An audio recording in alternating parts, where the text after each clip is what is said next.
Yo, are we? How you doing? Hello. What's up? G'day, welcome. How you doing, fam? Guys, biggest turnout at the joining us. start of a stream we've had for a long time. Thank you so much for coming in early. This is literally the biggest turnout. Literally. I think this might actually, pre-stream Banterinos. So thanks for joining us, guys. Sorry about last week. We streamed on Wednesday rather than Monday because I came back from a holiday and was just fucked. Absolutely fucked. Just jet setting around the state, mate. Jesus. Yeah, just purveying the finest COVID particles I can find across the land. So we'll be back to Monday streams. I don't really know what else to tell you. G'day, Red. G'day, Snippo. Hyena. Who else we got in here? Kello Kitty. Pavlova Face. That's the big P-Dog. But I hope you guys are having a great week so far. I mean, it's only, 2 days in. We got a bit of a ripping show for you. There's a fair bit to get through. Actually, I tell you what, it's surprising because we streamed on Wednesday. Obviously, we have a 2-day break of news that could have happened that didn't happen. So, but we're still good. We're still good. G'day, Yeah, Filthy hey, Harley. Pav, Welcome on in, dude. one thing that I realised, mate, so chat's saying that you're muted right now. So it's because of like my current setup is just kind of limited because my mixer's really far away and just the way things are situated. Like I have to like all the way go into like a very specific place on OBS to unmute myself as well. For as everyone in Twitch right now, you'll have no idea what Pav's saying, but he's basically... I've just you fixed it? Okay. I've done it now. Okay. But when we're chatting like in the recording, I was like, I rather focus on making sure the recording's right. I'm not gonna fuck up with the OBS. I'm gonna get a piece of paper and write subtitles as Pav is talking and hold them up on the screen. It's not a bad idea. Grizz titles. Great. Get them. All right. Well, let's fucking kick this thing. Smack bang. Let's do it. We'll see you guys in the post show if you're still here. Yeah, hang around for the post show. For the most show. Recording countdown started. 6.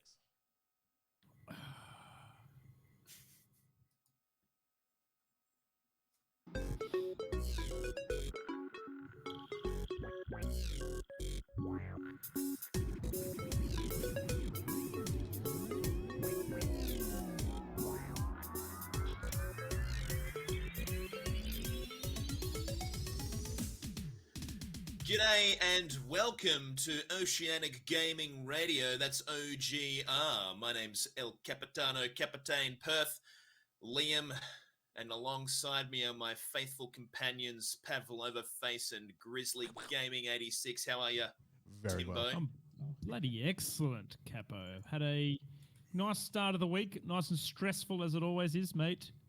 What about yourself, buddy? You going well? I'm doing great. Pav might have COVID, by the way. Oh, Yeah. Just get that one in there real quick. maybe. I'm Yeah, doing tell us, great. Pav. Pav, not so much. He's got What the old happened, mate? spicy Tell cofferino. us about it. Tell us about it. What's going on? Look, we won't go into the details. I was with some friends. I was actually well and truly pressured into hanging out with some friends on Saturday night. And I'm spending my most of God. Sunday with them as well. And then I got a message this morning, get another call saying, I don't think it's like, I was like, guys, I'm about to head to work. I can't do anything now. So they're like, so someone tested positive for COVID, go isolate. I was like, so one after What another. you're saying is we fully have shitloads of time to get this episode out this week. Yeah, so You know what's real interesting now, though, is like West Aussie has stopped the contact tracing. So you Well, don't yeah, I think get contacted if you've It been kind of in the hits a exposure certain side. point, though, right? Where how the fuck do you contact What have we got? trace like thousands of people a day? Like, Do we have you is it need someone per 10,000 a person. day, is it? Yeah. Well, I true. don't even know what yesterday was. Maybe someone in chat might know what the stats are currently. I've kind of just given up on checking, but I think we're kind of at our, I'm going to put peak in brackets because I know we don't, we've kind of been lucky here, but I think we're pretty regularly getting like 10,000, relatively regularly. oh, are we Yeah. really? Some- Fuck, I didn't realize it was that pretty high. close to that. It's like I thought it'd definitely. We're honestly pretty definitely in the high lucky thousands. to not get COVID. I fucking catch Oh, the dude. train to work every day, Cap, and I head to public gym in the city. So Yeah. I don't know, mate. man. We're just rolling that dice every day, Yeah. baby. You've Waiting for got the to be snake eyes. days away from a little spicy cough in your life. Mm. I'll tell you what, though, man, I go to a public gym as well, so I reckon that's going to be my definite, exposure zone. Yeah. So, but that's okay. That's just how it is. I'm triple vaxxed, probably about as prepared as I can ever be for it in terms of my fitness wise. So, Yep. yeah, should be right. Absolutely, But Capo. Grizzly, what's Yes. been happening, mate? What's the news? Well, the only eventful thing that's happened since I talked to you, I kind of want to cover off on that in the April Fool's section because it's probably Okay. more relevant in there. So I'm going to throw that question back at you, mate. What about you? Tell me about your weekend. Well, what happened? I'm really glad you asked, Grizzly, because I had so much fun building my new PC. It was so fun. It was just awesome. It was such a great experience. Thank you so much for asking. It works perfectly. No, look, I basically built my PC. So last week I explained to you guys listening at home what I was building, and I was very excited. Had all my parts come Friday, ready to build the following day with my best mate Callum. Anyway, so we unbox everything. We've built plenty of computers in our time. So we know what we're doing. We're not computer newbies. So Not scrubs. No. yeah, we're not scrubs. So Callum is sleepy. Same person, right? yep, Same absolutely. person. Yeah. Okay. Yeah, Cool. me old mate. So yeah, basically put this PC together. Did everything correctly. Really careful with everything. And then went to boot it and just couldn't boot in. And we were like, oh fuck, okay. Well, not to be unexpected. These things happen with new builds. So did the usual. Tried it again. Reseeded a few things. Still wouldn't boot. We're like, what the fuck's going on here? So. Then we tried to fuck around with some of the BIOS stuff, and tried to flash the BIOS. That was a nightmare in itself. Finally managed to flash the BIOS after a lot of troubleshooting. So you could get into the motherboard BIOS. You could get to the screen that gets you into the BIOS. Well, couldn't see anything actually. No, so we had to flash the BIOS remotely, essentially, without being able to see anything, which is fucking scary, dude. Can I just say? Because if you fuck your BIOS flash up and you fry something, you don't even know you fried it. So, you might be accidentally fucking. So is the essentially, Cap, if you like that, is you on your motherboard screen, you just don't know where the prompts are to flash the BIOS and shit, or not even, dude. No, that's no. crazy, man. Basically, the way it works is like for this particular motherboard, you plug a USB with the latest update on it, and then you connect it to power, and then you press the flash BIOS button on it, and it will just manually chuck the file on there. Yeah, okay, gotcha. So you can't see anything. But anyway, so we did that, and we still weren't getting any display out, and we couldn't get it to post. Anyways, we kind of randomly tried just one stick of RAM, and then randomly also tried, rather than using DisplayPort, using HDMI, and we managed to get the screen up. And I was like, what the actual fuck is going on here? So we tried a bunch of other shit. We pulled off the fucking CPU cooler, checked all the pins on the motherboard to make sure we hadn't bent any. Couldn't find anything wrong there. Honestly, dude, this was like literally like 9 to 10 hours worth of troubleshooting, trying to figure out what the hell was going wrong with it. Tried a different graphics card, my old graphics card, in the new build to make sure that it wasn't the graphics card. Still was having the same issue. Anyways, we managed to get it posting with one stick of RAM, and then when we put the other stick of RAM in, it wouldn't post. So we're like, oh, it must be the second stick of RAM. Obviously, something's wrong here. So we did some further troubleshooting. So you've got 32 gig of RAM on this, Cap, is that right? Yes, correct. Two sticks. Two sticks, was it? And we had them in the right slots, and we also double checked that the RAM, like both RAM sticks, work, because we could get it to post off each stick of RAM in a single channel. Made sure they were in the right channels as per the documentation, all that shit. Dude, so we done everything right. I wonder if this is the DDR5 being new fucking. And all right. I've got an update as of today. So what I did was I took it into my local computer supplier, who I got most of my parts through, and I said, fucking, I got this shit, most of this shit through you, fix it. They're like, no worries. And so I got a call later today, and he was like, dude, your graphics card's dead. And I was like, you're kidding me. What? Dude, that's such a funny story, man. I got a graphics card as well at my 1060, and it was like artifacting and had to get that replaced. I reckon, I wonder if that's like a reasonably fucking common. Dude, it shouldn't be, really, in all honesty. Like, the fact that these things worth like thousands of dollars leave a factory and are dead on arrival is nuts. It doesn't really normally happen. It's pretty rare, dude, in all honesty. But so was that the root of the issue? Was it just the apparently graphics card? So, which is really weird, because it doesn't really make sense that we'd even get a boot screen at all if the graphics card was dead, because that's so our CPU my CPU that we're using, it's one that doesn't come with integrated graphics, so you have to boot with a graphics card. So the only way for you to get through would be if the graphics card was working. So I'm very confused as to how they figured that out, but they obviously did. They've got better troubleshooting stuff than what we do. You know, they've got extra parts they can plug in, dud things to make things do X, Y, Z, check voltages and all kinds of shit. So, look, in the end, apparently it's my graphics card. They're going to upgrade me to the next graphics card free of charge because of the big fuck around. And look, it's honestly fine by me. But so what I hear, Grizz, is that I heard someone else said that their friend bought a pre-built from the same company, and then their graphics card was knackered. Now, I've heard that what's been happening is because we've had this big silicon shortage, that people, companies have been trying to pump out components much faster and with lower quality because they just need to get them out on the market. And so what's happened is these are flooding the market, and there's higher rates of failure because there's less quality assurance being done. I don't know how true that is, but I mean, I might have just copped a shit one. I'm going to be buying a pre-built very soon as well, so we'll see whether mine shits the bed. Unlike you, I'm going to ask them, well, if it's a pre-built, hopefully it comes built, and I'm even going to buy Windows on it. So I just it fucking should come with all that if it's pre-built. Yeah, it should come with all that shit. It just all comes together in the box, and I just plug it in and go, baby. Yeah, normally, I honestly think you'll be fine. To be honest, like this experience has made me never want to build another computer ever again. In all honesty, I have a lot of fun building computers, but it is such a stressful, pricey fucking situation to be in when you're like, why?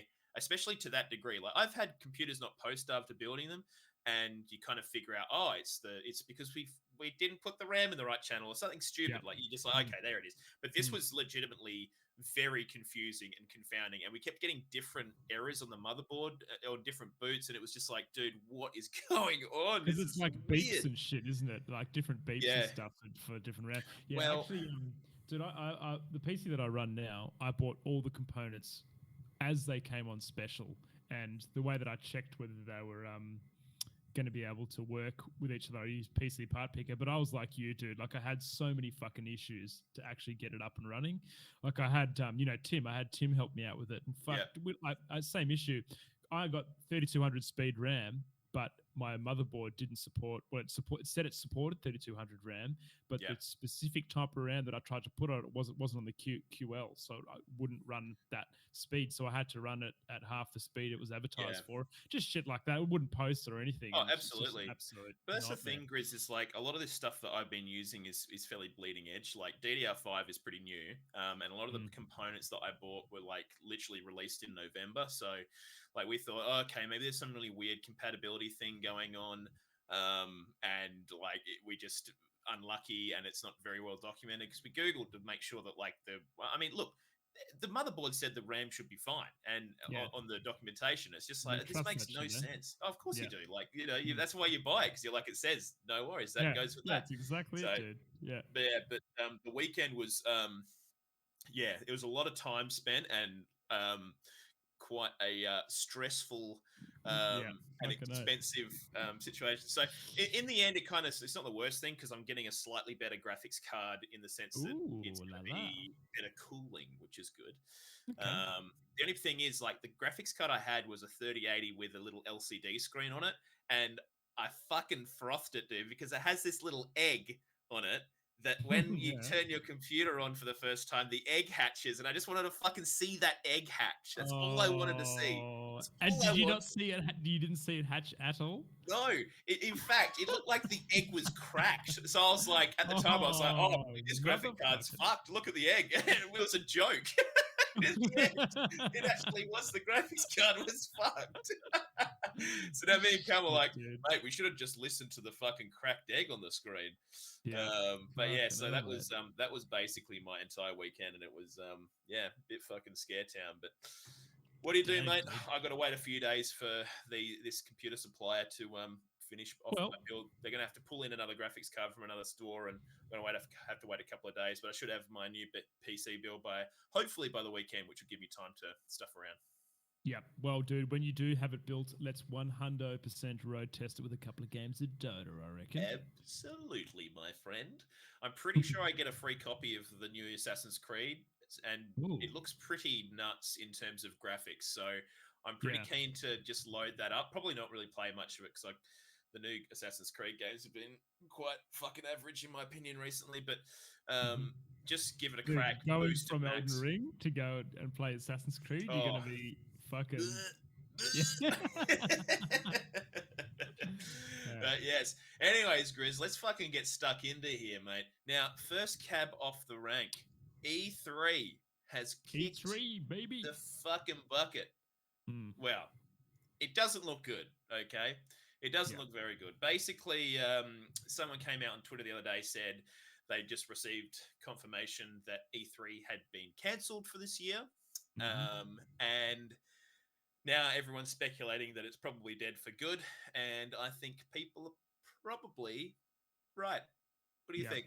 And just to give, if you're a bit of a noob and you don't know what E3 is, it is like a global. Well, in the last couple of years, it's been mainly an online event. Cap, would that be correct to say? But in the past, it's basically been like a literally ticketed sale event, similar to your PAX Oz, etc., for game devs to come and show off their games and upcoming events and everything, game releases and everything else. And massive, big ticketed event, very popular when it was in person, almost like a convention kind of thing.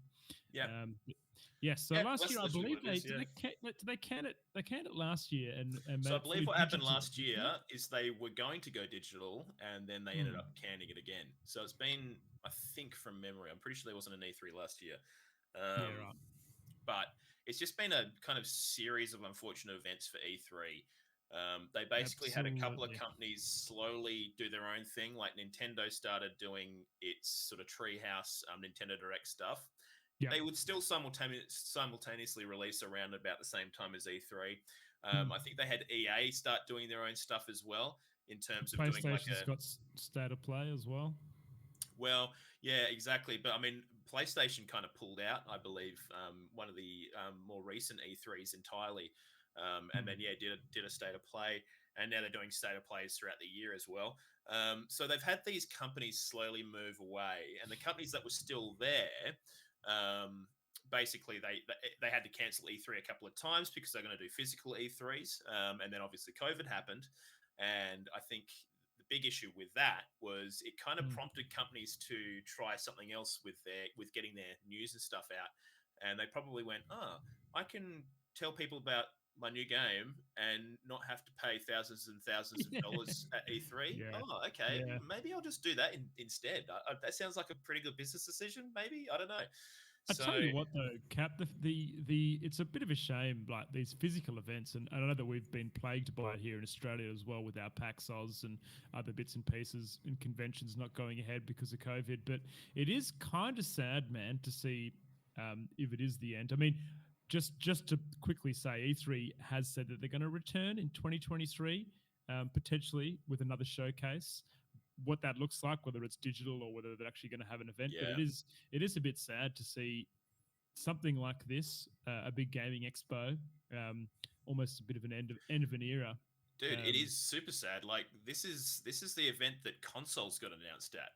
You know, this is like serious shit, man. This event was massive. I used to love looking forward to E3 Kat, every year. Let me tell you this. E3 was probably the start of this podcast, whether you or Pav know that, but you used to run an E3 event every year from Captain Perth Twitch TV channel, and I came on as a guest in my suit and tie to talk about video games one time, and it was very similar to the format of this podcast, talking about video games and news and bits and pieces. So there you go, man. It's honestly just a sad, sad series of events. You know, unfortunate. I just think it's they just couldn't make that ground back up, and having some of these larger companies move away from it, I just think it really kind of killed it for them. Jeff Keighley of the Game Awards has sort of come out and said that the Summer Games, what was it called? Summer Games Fest. Is going to be coming back this year. They had one last year, and it was kind of like, so they have the Game Awards with Jeff Keighley. Jeff Keighley is a very well-known kind of games media guy. He runs the Game Awards, which is that big Game Awards we have towards the end of every year. Jeff Keighley also has a lot to do with the Summer Games Fest, and that's going to be a kind of like an E3-esque, I guess, kind of, celebration, conference, everything else. I mean, just to give you an idea, off the website for Summer Games Fest, it's just their history says, welcome to the world's first fully digital global celebration of video games. Excuse me. Launched in May of 2020, Summer Games Fest unites the entire video game industry for a summer celebration featuring digital events, demos, announcements, and breaking news for video game fans. Do you know, it's almost like Jeff Keighley jumped on the fact that everything was going digital before E3 did, and E3 just could not make up the ground. Yeah, absolutely, mate. You know, And so now I think Summer Games Fest will probably become the next big kind of conference that people work towards. Obviously, there's other conferences around the traps. You know, they've got there's a couple, but a lot of them are developer focused. There's one I'm thinking of. I can't think of the name. Someone in chat might be able to remind me, but it's you know, they tend to be sometimes a bit more technical rather than like consumerist. But I think Cap, this will be it. This Summer Game Fest, mate, do you see this being the type of expo where people are releasing their consoles and things? Do you see it going down the same avenue that, say, E3 has in the past? Or... It will be interesting to see what happens. I think... So that's a really good question, because I think when people were releasing consoles and stuff when E3 was around, people really liked that live spectacle of, you know, the big exec for whoever it is, Sony or Microsoft, comes on stage and everyone's like, oh shit, you know, fucking Phil Spencer's on the stage, baby, whoop whoop. And then you know, like, he'll drop some fucking knowledge bombs, and then all of a sudden you've got like some fucking crazy shit going on screen, like in front of a bunch of people.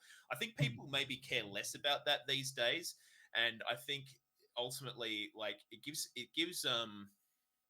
I think it gives developers and companies more control over their own media if they can have their own events. Absolutely. And I think maybe they're wisening up to that a little bit more. And do you know, I think another thing I think might be coming into this is, I think Sony and Xbox kind of might. I mean, I think the rivalry back in the day between Xbox and Sony PlayStation, I think that was good for business, because it was kind of a tick for tat kind of, oh, well, we've got backwards compatibility. Oh, well, we've got this, and then oh, we've got that. But that doesn't really happen anymore. It's kind of just like such a good forum for that, man. Like, absolutely, yeah. Because I mean, remember when for example, I think PS3, you never used to have to pay on the Sony network to play multiplayer, and that was a big thing for these consoles, because Xbox had Xbox Gold, had Blu-ray, and that was like, whoa, like it was but it was always just like, oh, well, on our network you don't have to pay, and on theirs you do. Or like on our console, you know, you get backwards compatibility because we care about our gamers and they don't. Like it was a real kind of like grubby fist fight in these conferences. So I think ultimately, like, if companies can detach from that kind of thing, I think it's like they're probably just seeing the benefit of that and they're going, nah, hey, let's get out. Just thinking out loud here, Cap. So obviously PlayStation have State of Play, and you have other, you know, Nintendo Direct and other bits and pieces. Does Microsoft, Xbox, do they have anything as big for their media announcements that they're? I'm sure they do, but it's just not coming to me. I think Microsoft are pretty good at just like saying things when they have something to say. Yeah. I think also you got to think about their company structure these days. They're quite different. Like Sony has a lot of third-party software devs and primary studios that are creating content for their consoles and creating exclusive kind of games and stuff. So they've probably got a little bit more to amalgamate into a show, whereas I think, well, Microsoft is slowly getting there with all the acquisitions they've had recently. Oh, dude, huge. So maybe they'll be having something similar as well. Imagine a big, you know, Xbox Fest kind of conference. The X Fest. The X Games. The X Games. I think Grizz has been fucking watching a bit too much, you know, the sneaky tubes online. But dude, the X Games is a fucking sporting event already, isn't it, Pav? Is it? I'm sure it is. Know. The X Games. I'm pretty sure it is a sporting event. Pav.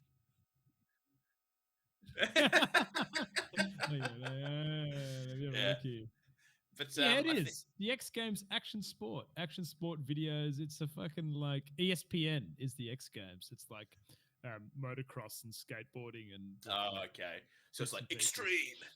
Extreme. When sport goes extreme. Okay. Well, I don't think they'll be doing that kind of stuff. But well, maybe they'll have big fucking motorbikes and shit driving through the middle of stuff. Do you see this being, because I know that as smaller developers, E3 was also very important to showcase clips and videos of your games to try to draw interest into what maybe up to that point was a relatively unknown release that was coming. And I remember looking at some of the games on when me and you reviewed E3 Cap, and I came in and I looked at a couple, and there was some that stuck out hugely just from the media that they had through E3. So does this put way more pressure on developers and studios then to now be more active on their socials and shit like that? Like, I don't think so. Well, maybe a little bit, but I still think there's plenty of avenues for developers to get their their stuff out. I suppose the big issue is, like, in the past you had this huge event that obviously heaps of shit's being announced for. So it's a good time to release some information about your game because heaps of eyes are on the media and interested about what's going on. So you could release a bit of information about your game, and it's kind of in the, it's been added to the pile. It might mean that maybe games, because there's not as much focus on getting that media out in, kind of parallel with E3. Maybe those announcements get a few more eyes on them, just because they're not in a flooded kind of media environment where everyone's kind of talking about everything all at the same time. But I think ultimately, Grizz, there's gonna be plenty of opportunities for developers to tack on to other stuff. Like, I mean, look, Summer Games Fest, I'm sure we'll have like an indie section. I'm just looking at some of the partners that they've got. A lot of them are fairly big players like 2K, Activision. They've got Amazon Games, a bunch of other kind of guys, but they got guys like Annapurna, which are they're not huge, but they're kind of still in indie land. They've got Devolver Digital, so definitely kind of I guess indie friendly. But I mean, also don't forget PAX as well, Grizz, and not to mention that State of Play for PlayStation tends to be a little bit more indie focused as well these days. So there's definitely opportunities for these guys to get on board and do stuff. But yes, actually, Pav's saying in the chat, GDC Game Dev Conference. I think I literally said basically that, but it just didn't click in my mind. It's just the GDC is the thing that reminds me of that. But that's kind of like a more like developer, like thing. Like, so they do a lot of like, this is how you create a polygon in this new thing we've got, and this is how you draw a fucking thing in this thing. So it's all like industry shit. So it's a little bit less focused on like consumerist kind of media. So Cap, we should make this clear that E3 have said they're going to be working towards a 2023 release. Maybe. I mean, hell, maybe they can come back with something that is decent. We know that Ubisoft and Microsoft still did attend, and they're still part of that presentation and bits and pieces in general. So I don't know. Maybe we'll see what happens in 12 months, mate. Keep an eye on the space and see how it goes. Yeah, I mean, there was an E3 last year. I couldn't remember if there was or not, but there was. I just forgot because. That's what COVID's done to me over the last few years. I think it's just been an amalgamation of 3 years where you just don't know what's happened in those 3 years. Yeah, dude. But I think, we'll see what happens. I mean, a lot of people are just shitting on it and saying, it's dead. Hey, maybe it is dead. But, I mean, I think because another thing is, Grizz, I'm sure that E3 probably made a shitload of money for the people who hosted it, because there would have been people paying a lot of cash to get their games and their conferences on that stage. Absolutely, mate. Now that they don't have that cash flow, it's going to be very difficult for them to maintain a large kind of, I guess, what do you call it, employment size. So maybe they do have to really slim down. The quality's just going to go down, mate. I'll tell you what, game devs out there, if you want to feature a game on a podcast, just fucking reach out, baby. Couple of mils and all it takes. Oceanic Gaming 3. Radio. Dude, one thing that I didn't realize, E3 stands for Electronic Entertainment Expo. Yeah. 3 E's. I never fucking pieced that together. So there you go. Yeah. I remember the first time I found that out, and I was about as surprised as you are right now. Not very. No. But yeah, so there you go. Anyways, bit sad, but well, I mean, we don't know for sure whether it is fully dead, but we shall see. Not really on the topic of E3, Cap, but do you think you'll ever try to get to a PAX? I remember when we were both streaming a lot, and it was like we talked about it, and I think Pav talked about it, and it's just kind of shit the bed the last few. Would you? Well, I mean, COVID's going? definitely kind of made that difficult. PAX is apparently definitely happening this year. I was considering getting tickets, but I believe it's October, isn't it? Yeah. Are you going, probably. Pav? Yeah.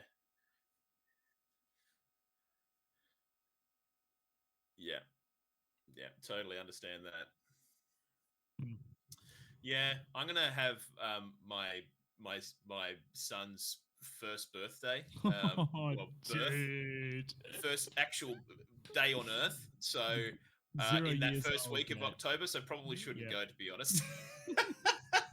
So, so I think probably maybe in the future, but I think with a baby on the way, it's going to be difficult to, even next year, it might be a little bit tight for money. Who knows? I don't know what it's like having a baby. Probably fucking expensive, I'd imagine. So, I don't think baby's too bad. It's when they still start fucking going to school, and you got 3 of them going to school at a private school, mate. That's when it starts to get real. Mate, might have gone to fucking Liam's fucking School of Hard Knocks, mate. Let me fucking. Here's a book, encyclopedia, and here's a laptop. Go wild. Learneth thee. But yeah, we'll see what happens. All right, moving along, Grizzo. The obvious April Fools, mate. April Fools happened on what day was that? That was Friday. April Fools. So I thought a fun little segment would be maybe to do a bit of a wrap up of some of the notable things that that happened in the gaming space for 2022 April Fools. But did you had a little April Fools story you wanted to tell? So I did a stream on Friday, and I was playing some Kaizo and we're just chatting about April Fools, whatever else, and it kind of got on the subject that maybe I should just leave my stream running at the end of the stream for 12 hours. Just let it go as an April Fool's joke. And we got talking about it more and more, and we decided that the chat would make photoshopped images of me in hot tubs. So like, awesome. You know, on sexy bodies like Baywatch and Amaranth and all these ones, and I'll just have them rolling in the background while I was sleeping. And we did it, and it was hilarious. Well, it turns out, okay, it's one thing I didn't know, Cap. You can't leave a Twitch chat without moderation. Otherwise, it's against TOS. Is that right?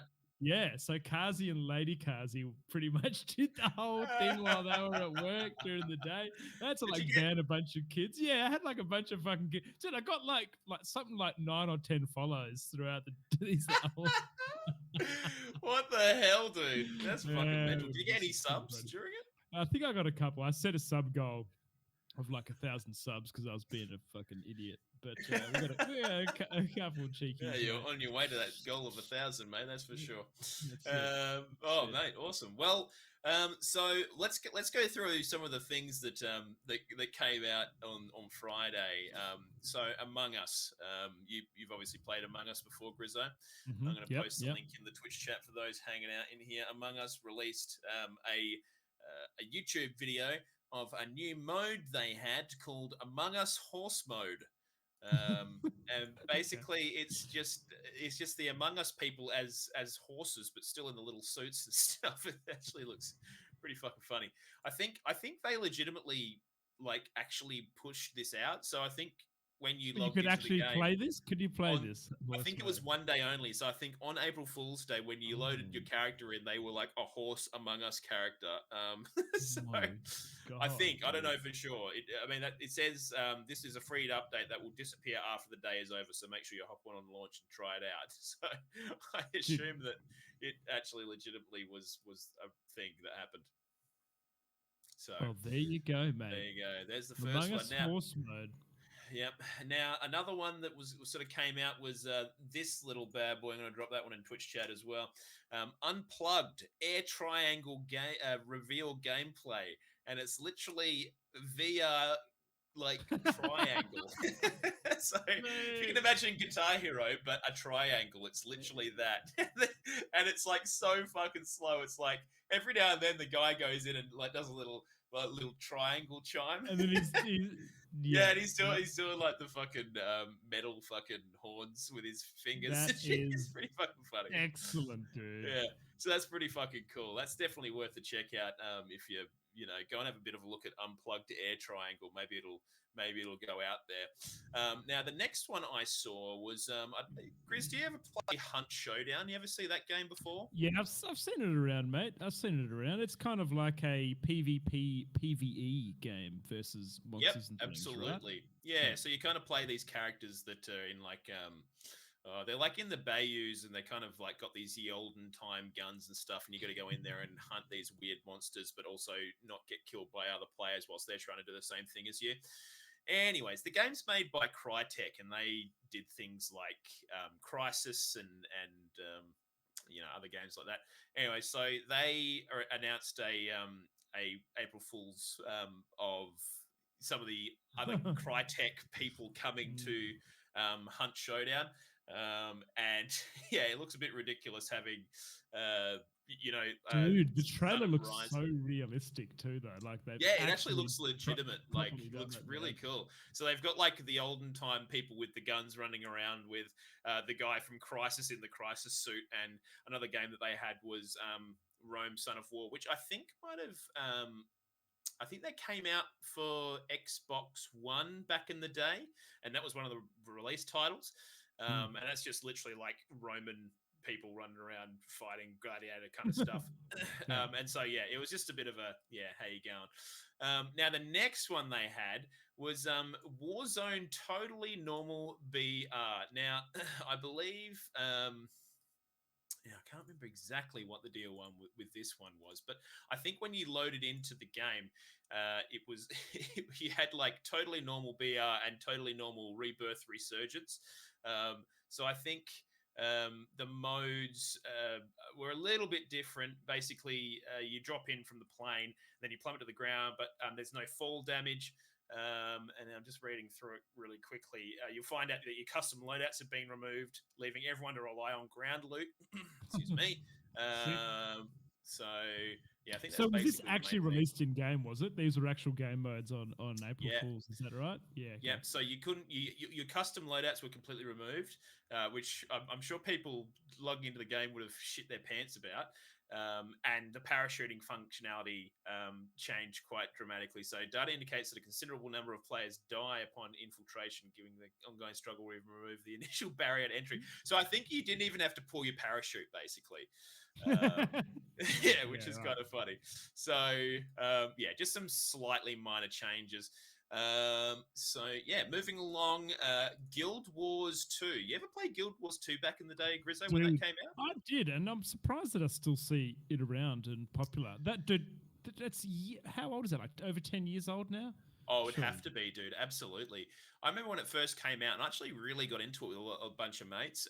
But it definitely, I mean, it's always suffered from that it's not WoW kind of perspective for a lot of people, I think. And but I do think, Grizz, that in recent times, Guild Wars 2 has had another resurgence because of obviously everything that happened with Activision Blizz. And so people were looking for somewhere to sort of spend their money. And I think a lot of MMOs have kind of had renewed subscriptions and stuff. Have they bought out DLC and stuff for it, dude? It's literally the same Guild Wars 2. They've been consistently bringing out DLCs for this game for quite a while. Wow. In fact, I'm pretty sure they brought out one fairly recently, like within the last few months. So they've been really supporting the game. I wonder if this is going to be an Activision fucking acquired. You never know. Maybe. But so, anyways, PlayStation are looking for more live service. Anyway, sorry, mate. Keep going. Keep going. No worries. Just a chat for another day. Yeah. Well, so basically, ArenaNet announced an update to their game where they just put a shitload of Rottweiler puppies in their main hub town. There's just these dogs everywhere. So Lion's Arch, which I believe is their main hub town, has now got a shitload of dogs in it. So do you like dogs? Those dogs will be there till April 7th. So if you want to go and pet some dogs, make sure you log in soon, ladies and gentlemen. Pet some dogs. And I think Guild Wars is not a subscription MMO either. It's a one-buy thing. Is that right?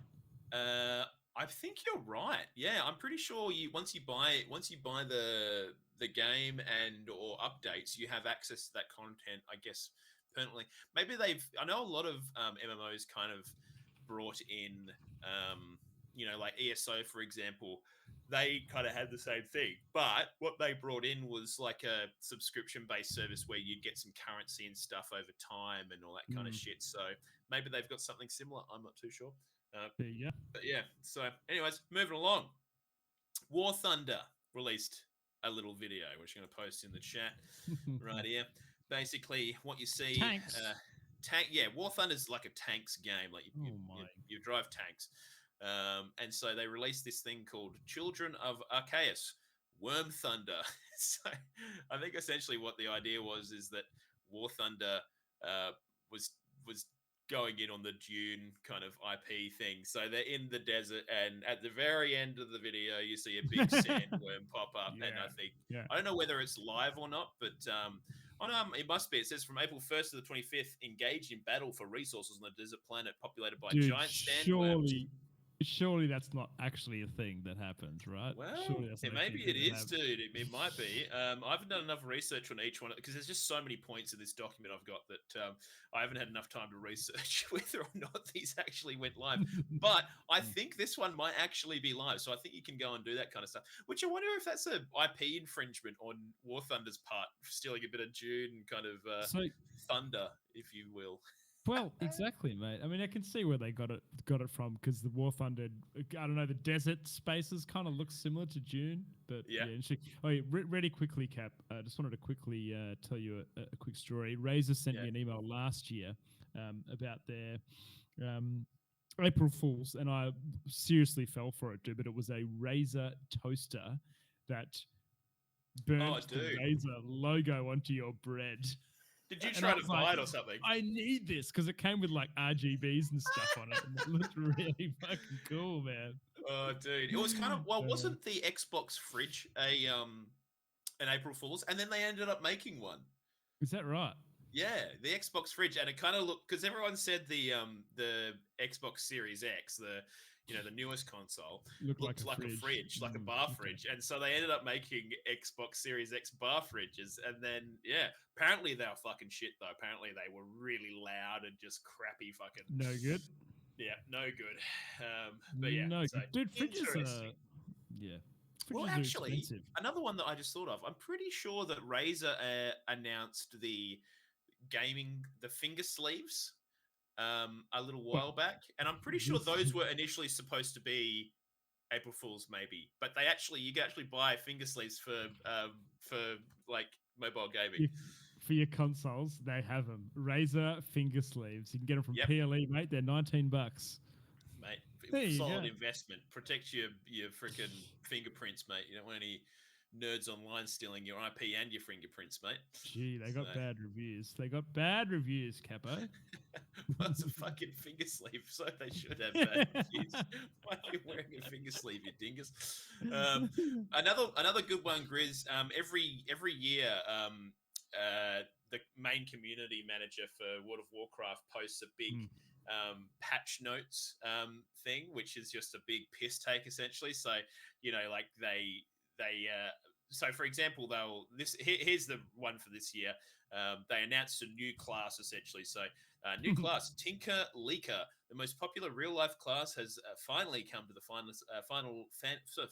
fantasy World of War of Azeroth. What? Why can't I read? Available to all races, the Tinker Leaker provides an exciting connection to the history of the definite future of the game itself.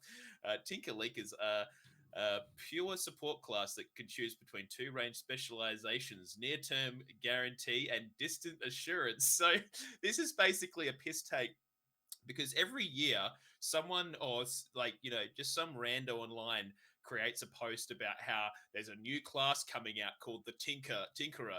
And so this is like a big piss take. Is that about right, that. man? Yeah. So it's just a bit of tongue in cheek and just a bit of fun. But if you're into World of Warcraft, there's quite some funny shit in the April Fool's patch notes for the game, so definitely go and check them out. But actually, on this note, Grizz, it does seem like there's a lot of stuff, and again, there's always a lot of rumors about this shit. And Pav, you might need to add a new quick note on this one in the show notes. But it does look like they might have accidentally released information on the next World of Warcraft expansion. I saw a Twitter post earlier today of someone who was using the developer console for Google Chrome, where you can see the source code for websites and stuff.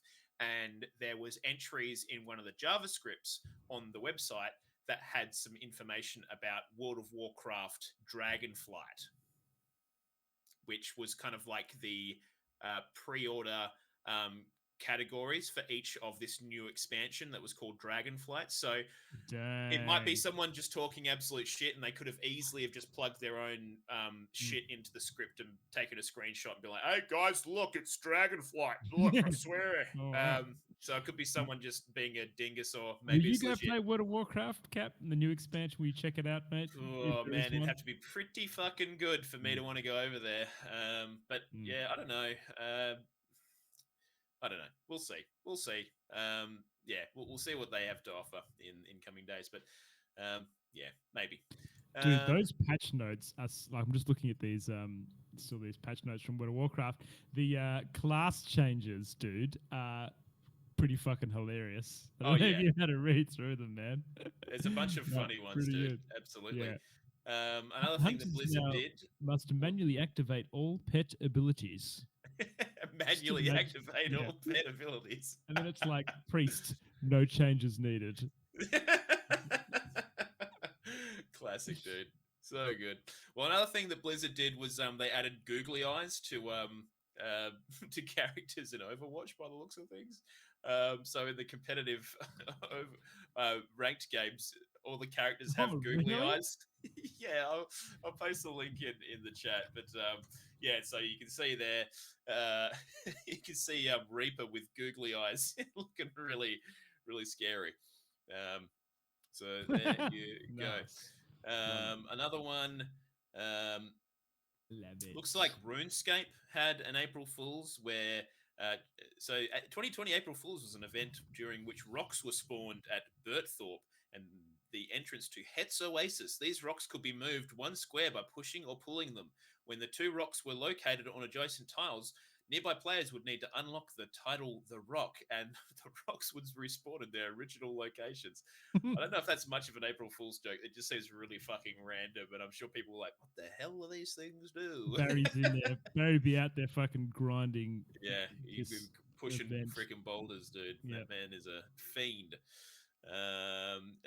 New Blood delays all games to 2023 due to Elden Ring. that was another announcement that came out. So looks like an indie developer basically came out with an April Fool's joke saying that they had they had delayed all their games until next year because Elden Ring's just too fucking good. Not a bad bloody idea. I'm just reading through this list just to find some interesting ones. Valheim, here's a classic, Grizz. Now, I posted this in the dad chat earlier today. I'm sure you're going to like this one. New Valheim mode. I don't want to spoil too much for you, but open that link up in the Twitch chat. Just let me know what you think. I think you're really going to like this one, Grizz. I think this is going to be really... Mode. By really his little something we've been working on. Something that you think you're going to really like about Valheim. The 2021 Viking hit. You're a deer. Oh dear. How's the noises, dude? Yeah, I know. So yeah, basically they have released a video of them.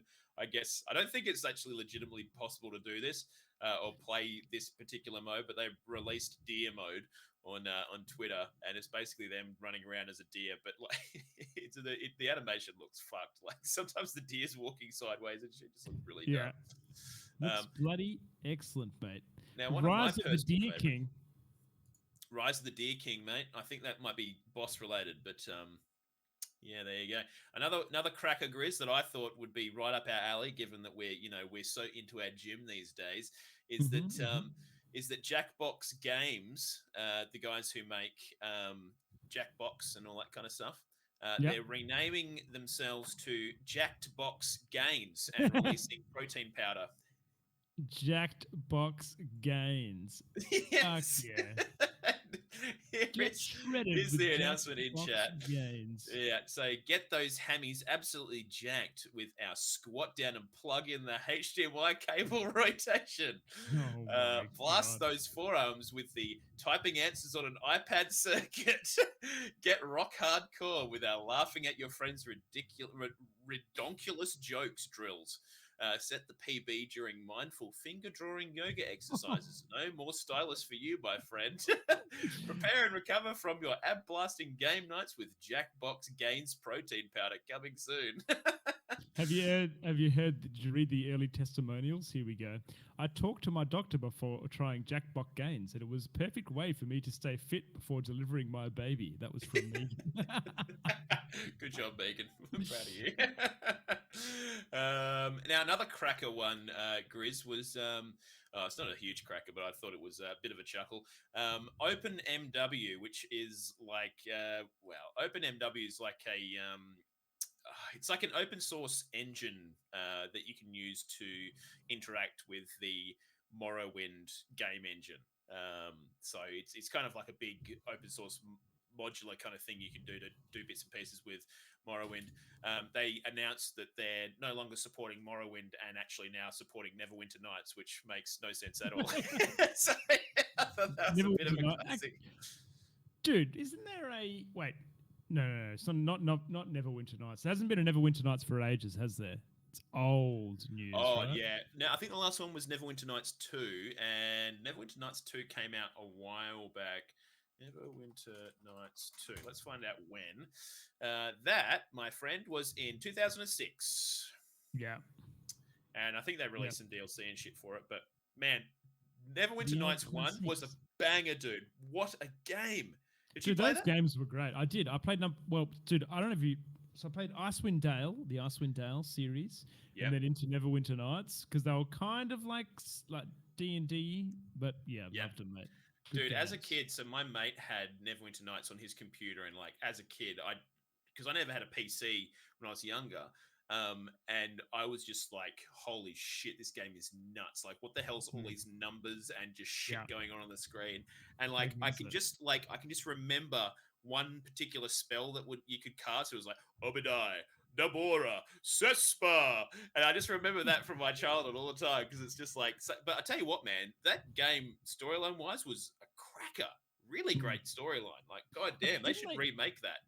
Didn't they use some of the D&D rule sets for those? I could be wrong, but I thought they might have actually used. Yeah. So Neverwinter's based on the Wizards Coast, I guess, who make D&D. But I mean, it's all set in the D&D realms and worlds. Neverwinter is the main city in the D&D franchise. And it's all based around D&D dice rolls and all kinds of shit. So when you get new weapons and stuff, it's like, well, now this weapon, you get to roll a D6. Congratulations. Like, it's just shit like that. So, damn, that was a fucking good game. Horribly gross to play these days, in my opinion. But back in the day, man, that was the freaking shit. Yeah. Oh, man, I used to love that game. Now, I'm going to... One more, Grizz, the final one, I think, before we move into Quickfire and talk about you doing some other cool shit. I've got two to add to your April Fools that I found that are on this list as well, but I'll make them quick, mate. I'll make them real quick. Yeah, well, maybe go yours first, because the one I want to talk about is actually fucking nuts, and I think would be rad if it was true.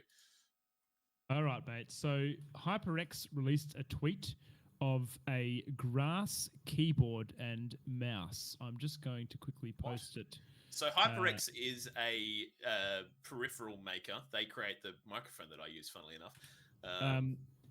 And the funniest thing about it is, dude, there was a link in the tweet that you could click on to go. I've just put a link to a picture of the grass keyboard and mouse.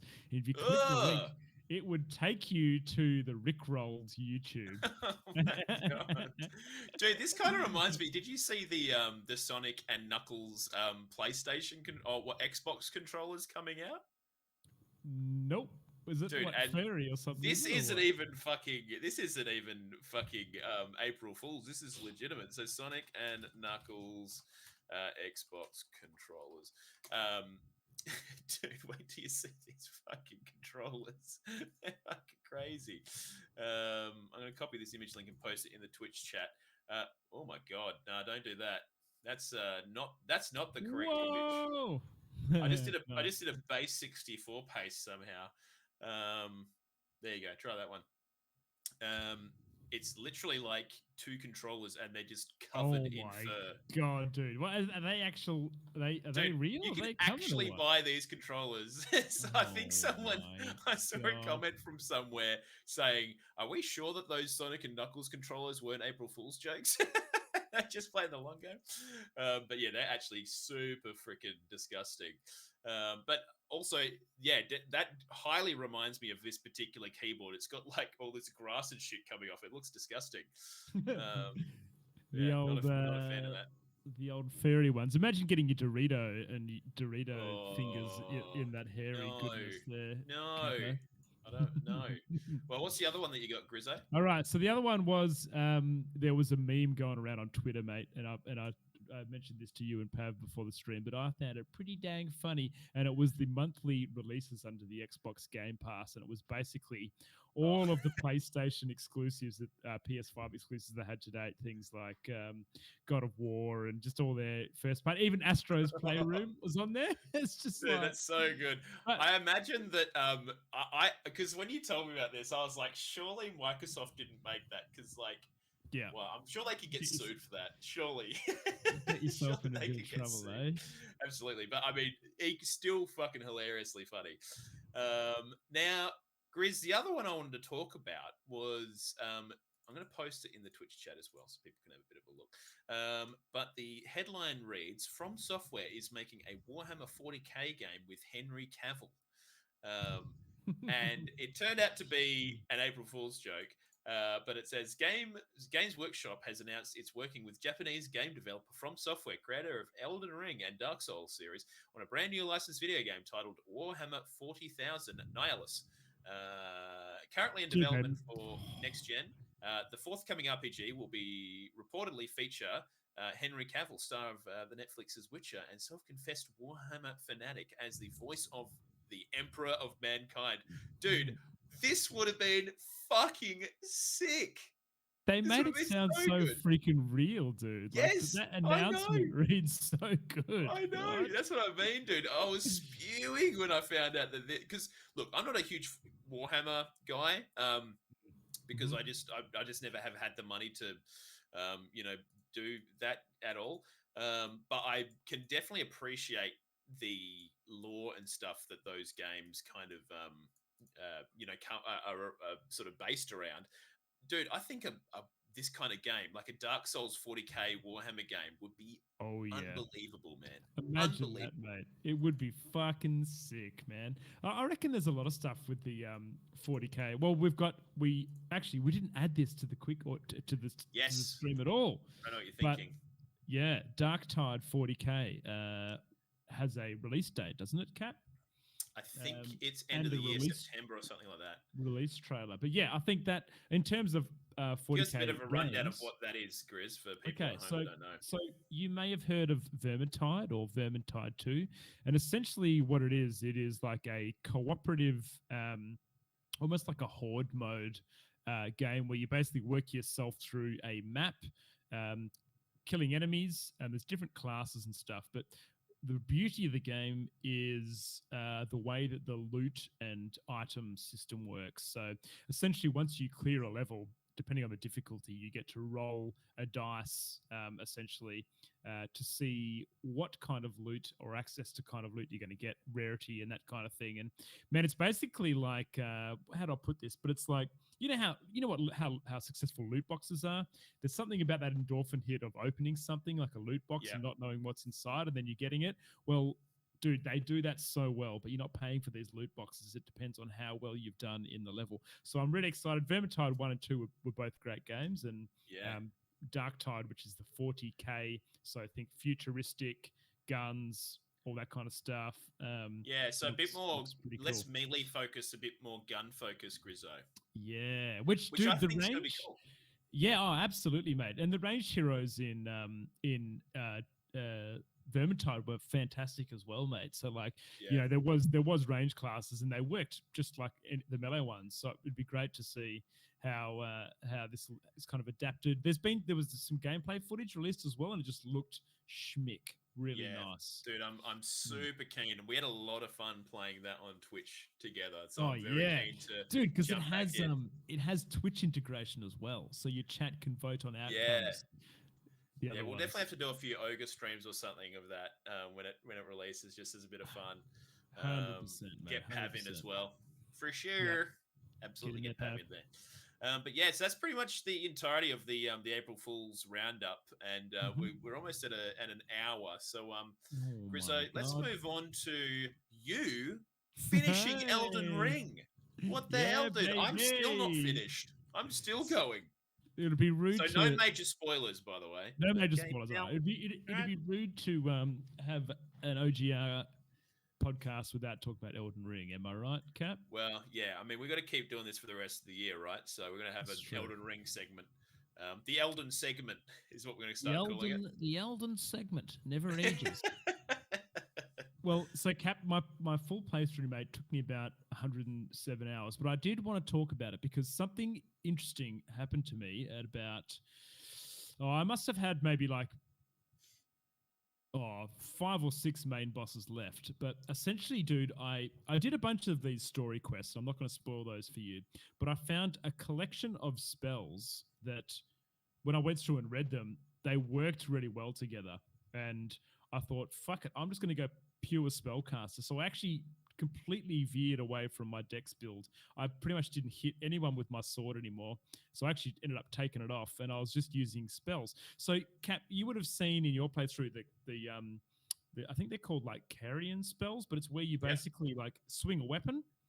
Yep. So I was using that. I was using a particular version of that for all my melee hits. And then I had a bunch of these range spells I can use at range. But what I found was really cool, man, is I had a couple of spells that were synergizing. Because obviously you got blood build up and poison and frost and all these things. And so I was working across a couple of those for different build up effects on bosses. And dude, the damage completely outscaled my melee damage. Is that right? Like, dude, it was fucking stupid. Really? Very, very cool. Yeah. I hope they do a little bit of tuning because I've heard a lot of similar things from other people playing Elden Ring where like melee kind of just falls off at a certain point, and I'm definitely experiencing that right now. Like, it's fucked. I'm telling you, mate, I would hate to do the end bosses melee. I reckon I would have spent another fucking 20 hours on them. Well, looks like I've got at least another 20 hours left. I mean, I'm still slowly making my way around some last parts of the map that I haven't finished off, but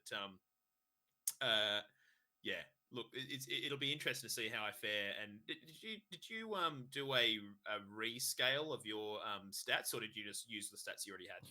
No, I used the stats that I had, but the issue is with int that the hard cap is 80. So once I reached that 80, I didn't really need. So if I put any more points in there, it wouldn't scale any more spells or anything. So I just decided, that's all I was pretty much using, and everything else. I did decide, Cap, that I would stop using the it's called a Zua's. It's like a Zua's spell. It's basically that big like beam that you can use. Yeah.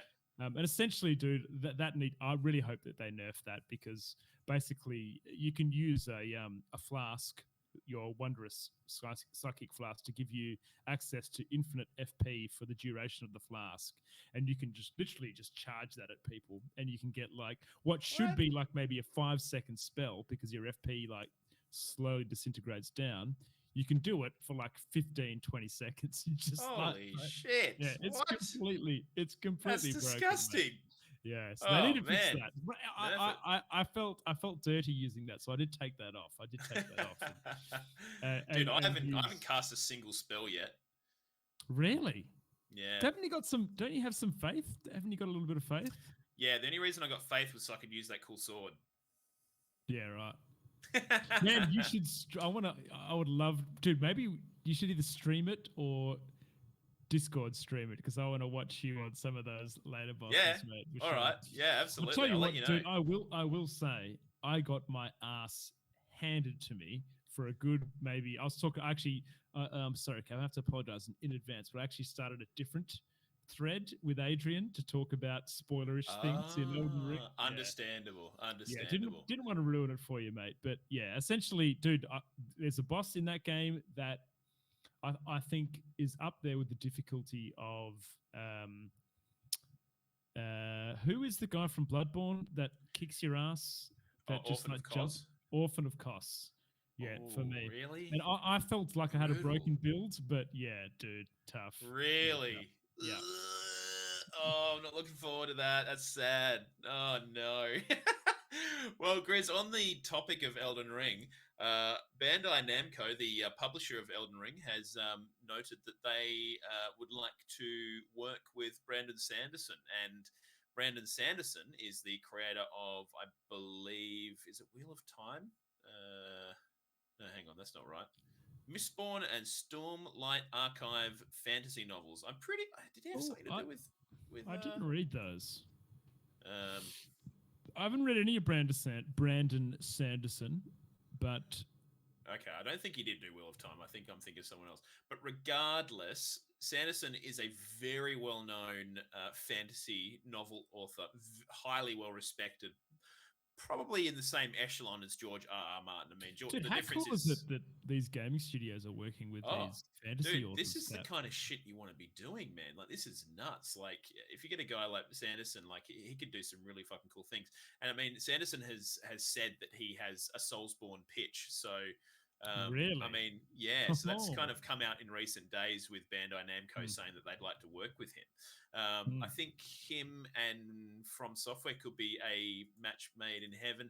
Though it does make me wonder how a guy like Miyazaki, the lead game designer and narrative writer for a lot of the Soulsborne series, and how someone like this guy, who seems like he might be a little bit more hands-on than George R.R. Martin would have been with an IP like this. I wonder how well they gel with one another, because I mean, I don't really know what kind of personality Sanderson has, but I'm sure that because when you design story for a game, obviously you need to work around the mechanics of your game as well, and your narrative kind of needs to, I guess, be dynamic enough over the course of development such that it can be tweaked and massaged a little bit, and so you might need to, I guess, sometimes probably omit things or forget about certain things that you had in mind. Yeah, it'd be interesting to see how a collaboration like that would go. I would love to sit in on the fucking design meetings with Miyazaki and Sanderson, or even with George R. Martin. You know. Yeah. Speaking on that, I feel like we've heard heaps of these memes around George R.R.'s Martin, his kind of involvement in Elden Ring, but I feel like we haven't actually had any of the truth behind that. But I'd love to know, as you say, Cap, like how involved are the authors in helping narrate these exactly games? Right.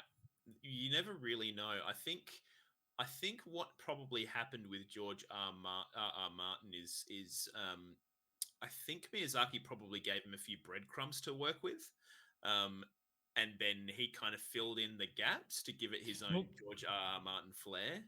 Some of the FromSoft lore, man, going back to like Bloodborne and the early Dark Souls games, are so fucking in depth. Yeah. Like little parts of the environment that mean these hugely significant things. And even on Sekiro was the same. Like some of the Sekiro stuff was actually tied in with like Japanese culture and some old fairy tale stories and other bits and pieces. Like you can see why maybe FromSoft want to get these authors in to help tie all those threads together and make these complete games that are just very in-depth lore-wise. Well, I think I don't think they need it, but I think it is an awesome thing to do regardless, because I think all it does is give your games an extra dimension. But yeah, it'll be interesting to see. Now, by the way, Sanderson did write some of the Wheel of Time books. Okay. He wrote the last two when Robert Jordan died. So that's where I read Wheel of Time, and I probably read up to like book 5 or something, and then it got very, like I felt like the start of the book was good and the end of the book was good, and all the rest, the middle was just like filler. By the halfway through that, I feel like a lot of books are like that though. Like, you know, like you kind of read the start, you're like, oh yeah, sick, and then like there's all this shit that happens, and then like the big thing at the end happens, you're like, oh yeah, awesome again, and you just do rinse repeat. I've got to read the next one, and you read the start. Yeah, this is sick. Yeah, and then boring, and then oh, there it goes again. Yep, here we go. But Grizz, we better move along, mate. We're probably getting pretty close to time on this bad boy, so let's click through all of our quickfire topics. We're going to begin with the Oceanic Gaming Radio poll. Now, if you're listening at home and you want to take part in this, all you got to do is follow our Twitter, and we'll be posting a poll every week that you can vote in. We had 22 votes this week. Now, what was the poll, Grizzly? Give us the fucking rundown. It was the most successful poll to date, Cap. I'm going to go and say we had a total out of 2. Yeah, out of 2. Out of 2. It was our most successful yet. All right, guys. So we had, it was the Great Console War, right? So which is the better console, PlayStation or Xbox? Yeah. Now, it'd be nice to have one of us that went in blind. Let's next week. Let's not one of us look at the results, so then we can say, "So, Cap, what do you think the results would be?" Yeah, and surprise. To be honest, this didn't surprise me. No, it didn't. No. So obviously it was we had 2 options: PlayStation, Xbox. We could have put Switch in there, I guess, but you know, Nintendo just does its own thing. They're not even they're a console, but they're not a console. You know what I mean? They're a way of life. You know, just get in there. That's it. So they're off in their own fucking thing, doing their own. They're not competing with Xbox and Xbox. No, they just do their own thing. So look, out of the 2, PlayStation won by a landslide. It was 81.8% to 18.2% to Xbox. I kind of agree with this in a sense, but yeah, I mean, it's one of those questions where, like, I don't like to perpetuate the fanboy console war argument, but it is interesting to see what people's sentiment is around who is maybe having a more successful generation. You know what I mean? Yeah. And if you are in the Twitch chat right now and you didn't get to vote in the poll, chuck it in the chat because I'm just curious to know what you guys think. But it's interesting, Cap, and I know this is a quick fire, we need to hurry up. But last week we spoke about how successful and how much the Xbox Game Pass shits on what PlayStation's offering was for the same. Yet when we do a poll like this and we're comparing the consoles, it's night and day with what people are preferring. I suppose what because I definitely agree with you. Like, you're 100% right, and I think that Xbox's offering for their Game Pass versus PlayStation's, even their new offering for the PlayStation Plus, I still think that the Xbox Game Pass kind of equivalent, if I had to choose between one or the other, I'd choose the Xbox one.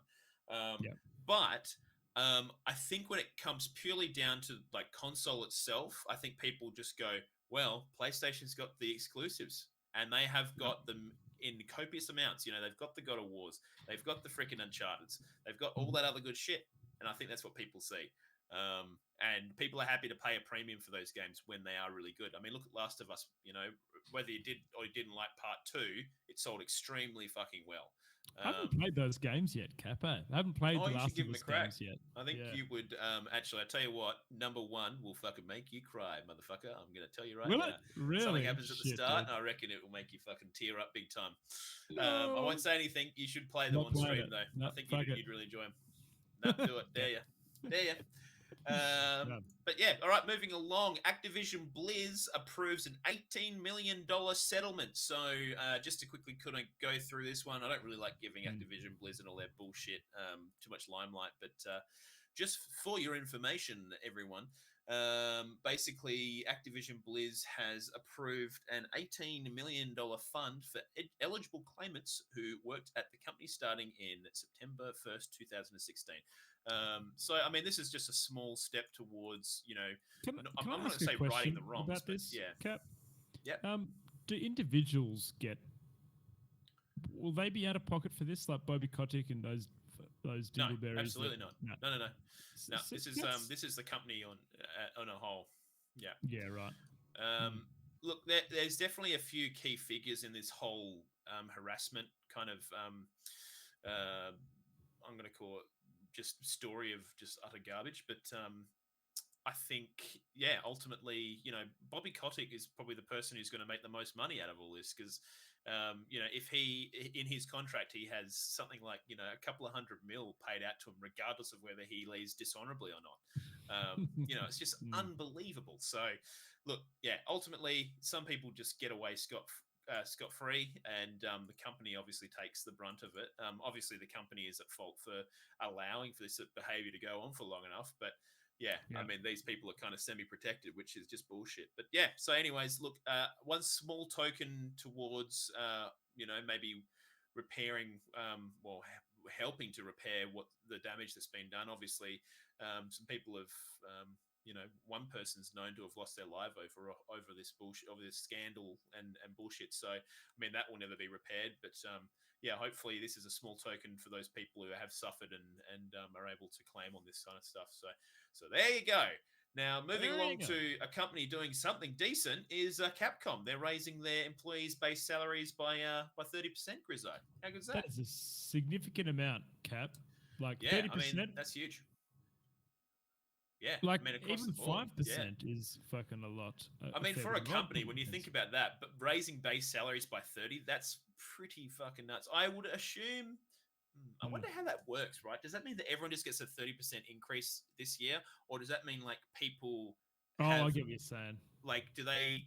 If you're on your base salary, you get 30%, but if you've been getting a few increases over the years, it comes up to that point. I read that as everyone's getting a 30% increase, but I could be freaking wrong. Well, the thing average base salaries. That's what I mean. I don't know. Average maybe base salaries. Maybe not. And a new bonus system more closely tied to the company's business performance will be introduced. So that's pretty cool as well.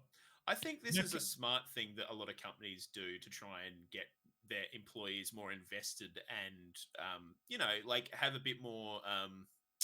I mean, obviously, mate, we don't go to work because we fucking like it. We go to work because we want to make money. So if you're going to pay me better because I perform better, maybe I'll perform better. I tell you what, dude, like, I think there's something to be said about a company that is willing to reward their employees based on their success, but also on a base wage. And, Capcom sounds like a pretty good place to work if they're basing on game performance when you look at things like how well Resident Evil does as a series. They've Monster Hunter. Yeah. Like, shit, dude. Yeah, that sounds pretty good. And those games have been huge. Even the more recent Monster Hunter, like Monster Hunter Rise, and I think they've done quite well. So obviously they're doing well enough to help their employees out, which is great. So freaking good to see. Well, this the other thing, dude. Their stock price has risen 2%. I'm just fucking looking at this thing, and I wonder if this is from news like this. Like, it's so nice to hear good things happen because they're in amongst the shit that we've seen too, Capo, eh? Oh, absolutely, mate. Just, I mean, just nice to see big corporate conglomerations actually looking after their employees rather than treating them like shit. So that's always nice. But so there you go.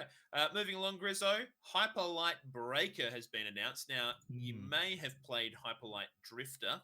No, it was kind of like a isometric-ish Zelda-like kind of I drew a little bit of on the Souls kind of the Soulsborne kind of combat, I guess, in the sense that you kind of combat's quite difficult and all that kind of stuff, but still had that Zelda-like kind of puzzling and top-down kind of stuff going on.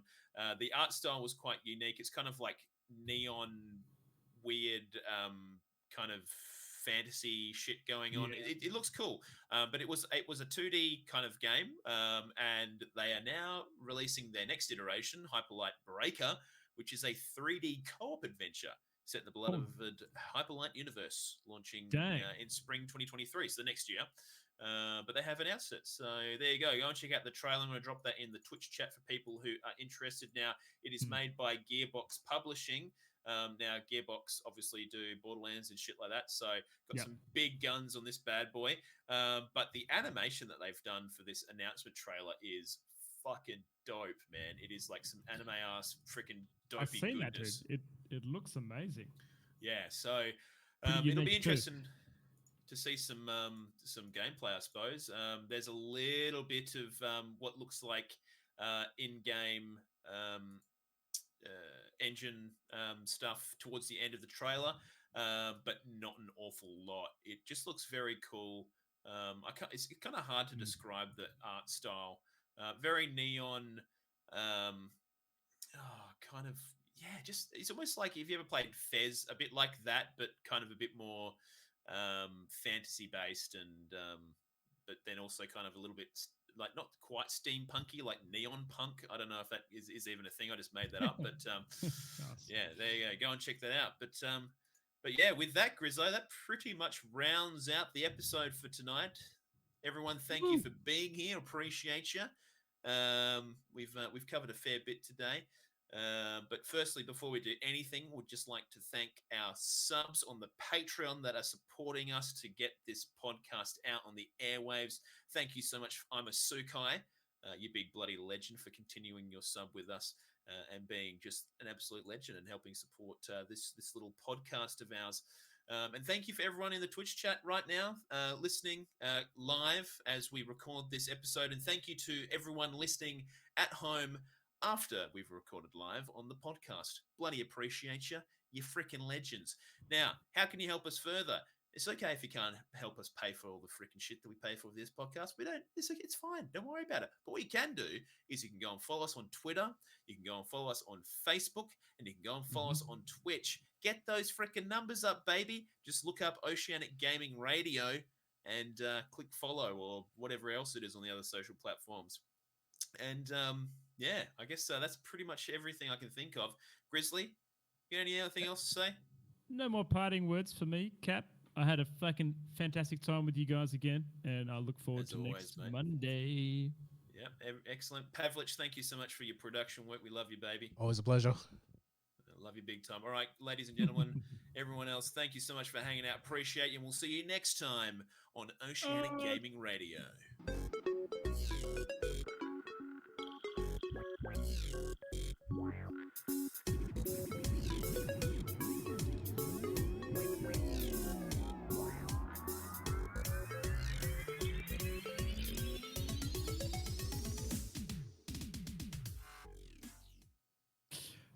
Hey, Cap. Yeah, Tiny Tina's Wonderland. Turns out that game looks really fucking fun, and we should probably play that at some point. Actually, my brother, Tremdard, said it's really good. It's supposed to be sick, dude. I don't normally believe anything he says. So I'm like, yeah, whatever. He does talk a lot of shit. Maybe it is decent. We should maybe give it a crack. Every game Trem suggested to me, I've loved, though. Really? What games does he suggest to you? Only Splitgate. Oh, okay. I enjoy Splitgate. Tiny Tina's It's one for one. Wonderland review. Tiny Tina's Wonderland. It's got, okay, all right. It's got 70%. So I don't know, man. Okay. It looks interesting enough. Yeah. Interesting enough. Well, I'll probably be ready in another 50 hours of Elden Ring, so I'll let you know when I'm finally, free of the shackles. Yeah. How was Twitch chat going? How are you guys? You got a C+ from Kazi today. Yeah, I see that. Pav? Yeah, C+. Well done, mate. I'll take a C+. That's up from the C from last week, mate, so you've improved. I'll take it. But welcome to everyone in chat. Sly, Frostpaw, freaking Kamikaze Cracker, JR, Ho and Honey. What else we got in here? Me posting fucking base 64 links. How are you Twitchers? You guys good? You got a cheese? I'm so fucking hungry right now. I haven't eaten dinner yet. You haven't eaten dinner? Either. Oh, goodness. I'm gonna eat the fuck out of some food after. Title for tonight's episode. Dude, I'm telling you, I reckon Sailor V3. It's a good one. I like that. It's a good one. I reckon that's a ripper. Dr. Disrespected. Kamikaze Cracker. Every week, I love it. It's never gonna get old.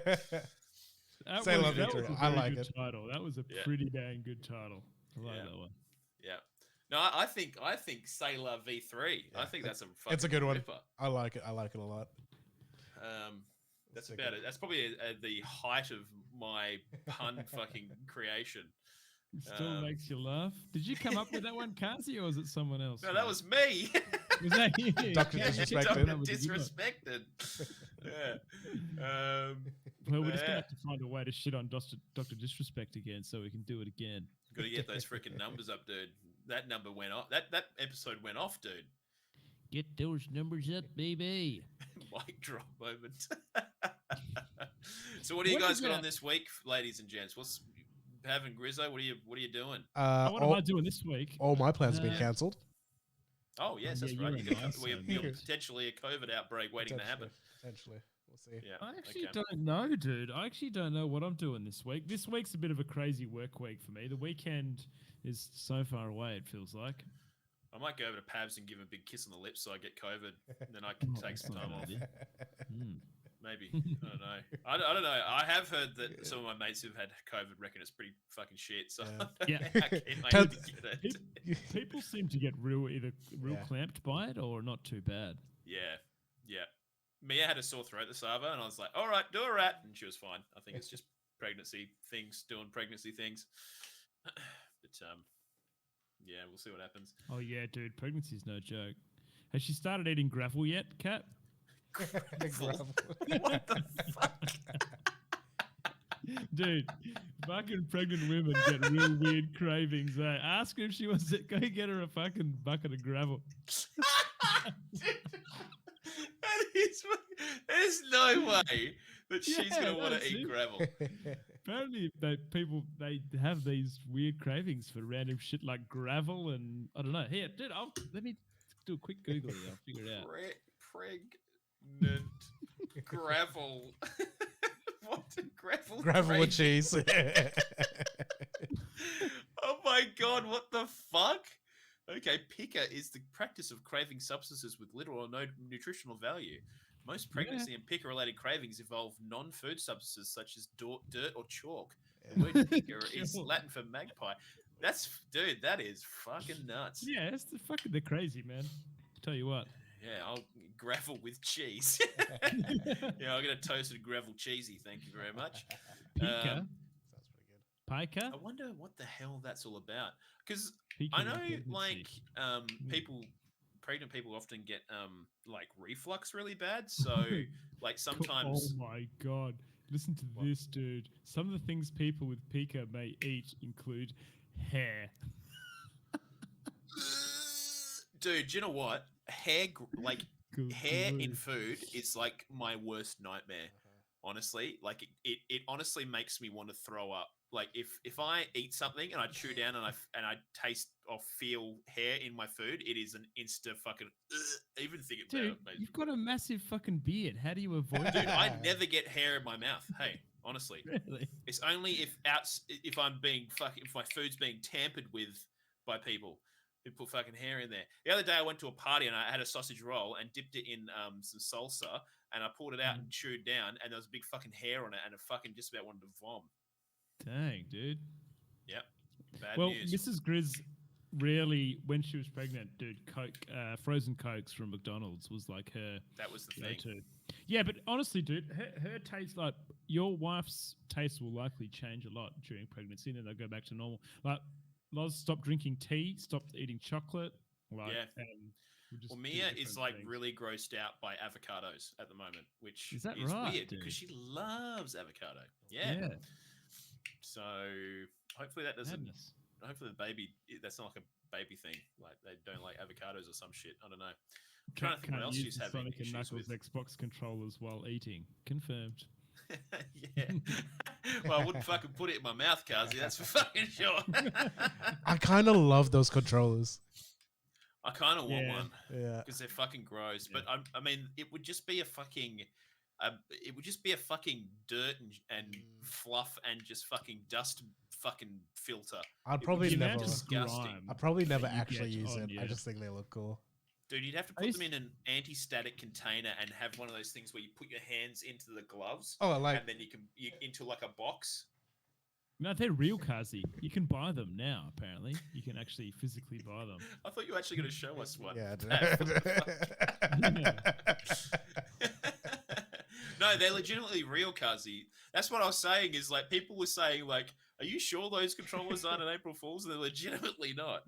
Someone actually thought that was a good idea. I tell you what though, kids will go fucking nuts for those controllers. They will. Kazi goes to the retro store every Saturday looking for fucking goodies, mate. He's going to be hunting for these furry controllers now. Oh man. Well, let me eat some food. Yep. Good idea. Let's Great idea, dudes. Can you hear that? We need to pick a raid target, yeah? Yes. Oh yeah. Let me get this episode out there. Raid I want to go to bed. Okay. We could. Who we got? Nibby is on? Oh yeah. Could do the We nibbler. did do a nibbler the other day. Yeah, a but few- we can Did we do do another nibblers ago. last time? Done them a few We episodes can do ago. another nibbler. Yeah, I'm happy with a. Yeah, let me just have a quick look before we See if we definitely can have a couple see if we can spread the love. You're a That'll- great job, Kazi. Right, you're a great job. Yep. Do the nib stuff. What do you guys want to do? Let's go, nibs. Thanks I'm for easy, coming. boys. You Kingdom farts. You're chucking it in, Fuck Grizz? yeah. I mean, Cap. Yep. Go. Hey, dude, he's been playing Kaiser. Tell him to get back on the Kaiser action. Hang on. Here you go. I'll just do it. I might cook some bacon, I reckon, eh? Cook some bacon. Cook some fucking bacon. What's the raid message?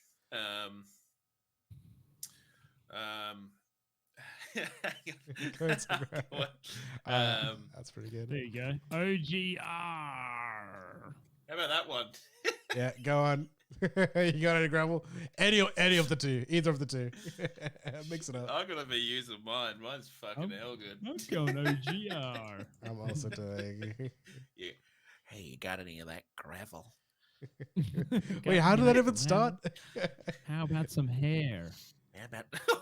Oh! All right, that's it. It's time. We'll see you guys next time. Thank you very much. Yeah. Love you heaps, guys. See you on the other side. Don't Bye-bye. forget to go and follow our things and love you. Bye. Bye.